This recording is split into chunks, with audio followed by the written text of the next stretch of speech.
السلام علیکم ناظرین، میں آپ کو ولسن فارماسیوٹیکل کی جانب سے آج کے پروگرام میں خوش آمدید کہتا ہوں۔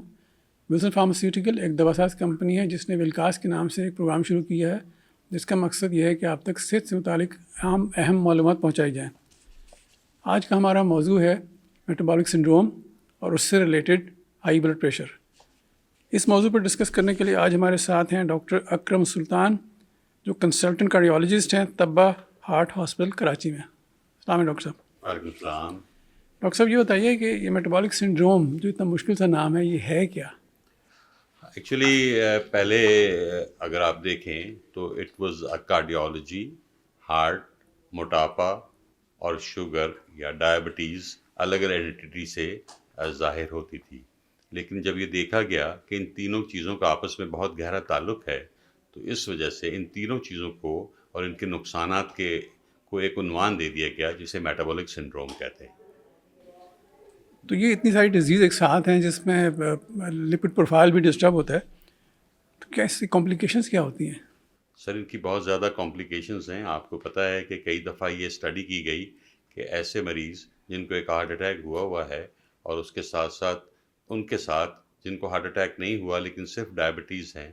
تو لانگ ٹرم اسٹڈیز میں پتہ لگا کہ جن کو ڈائبٹیز ہے ان کی مورٹیلٹی ان سے بھی زیادہ ہے جن کو ایک ہارٹ اٹیک ہوا ہے۔ اسی طرح جو موٹے لوگ ہیں، خاص طور پہ پاکستان یا انڈیا یا ہمارے ریجن میں جو پیٹ پہ چربی ہے، ہمارے موٹاپے کا ایک ریزن وہی ہے، اور اس کے علاوہ ڈائبٹیز آپ کو پتہ ہے one of the major risk factors for the hypertension and ischemic heart disease. تو یہ سارے مل کے اپنی اپنی وجوہات کی بنا پر مورٹیلٹی اور موربیڈیٹی میں اضافہ کرتے ہیں، تو ان سب کو ملا کے میٹابولک سنڈروم کا نام دے دیا گیا ہے۔ اس کو مینیج کرنے کے لیے ہمیں لائف اسٹائل چینجز کیا کرنی چاہیے؟ سر میرا تو خیال ہے کہ لائف اسٹائل چینجز ہی بچپن سے شروع کرنی چاہیے،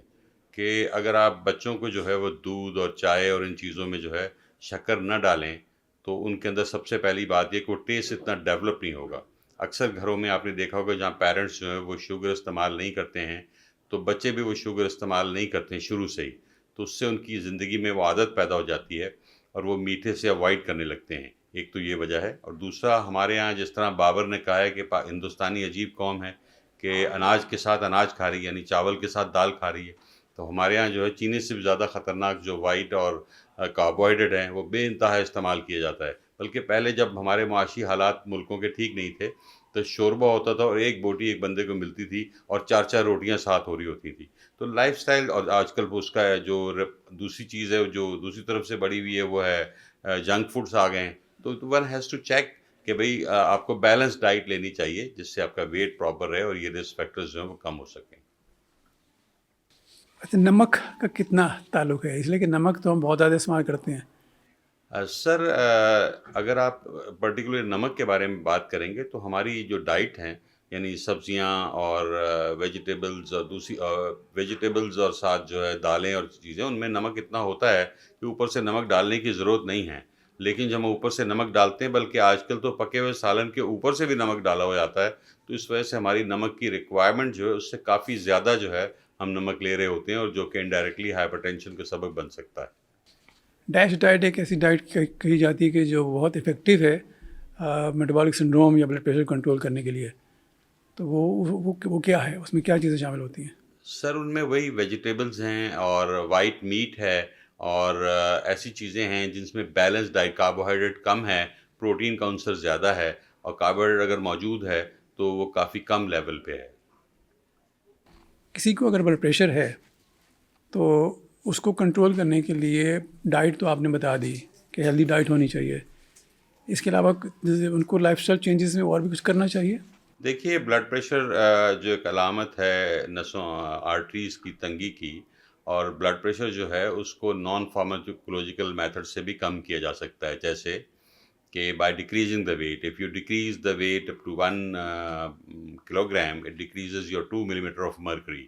تو اس طرح سے آپ ویٹ کم کرنے سے بھی بلڈ پریشر کو کم کر سکتے ہیں، آپ سالٹ اور ڈائٹ کو کم، ہیوی ڈائٹ کو کم کرنے سے بھی بلڈ پریشر کم کر سکتے ہیں، آپ ہیلدی واکنگ اور برسک واکنگ اس طرح سے چیزیں شامل کر کے بھی اپنے بلڈ پریشر کو کم کر سکتے ہیں، اپنے ذہن کی یکسوئی کے طور پہ یعنی اسٹریس کو کم کر کے، اور جو ہے ریلیجیس ایکٹیویٹیز سے بھی آپ کو کم کر سکتے ہیں، اور ان تمام چیزوں کو کم ہونے کی وجوہات سے ٹوٹلی بلڈ پریشر میں کمی آتی ہے۔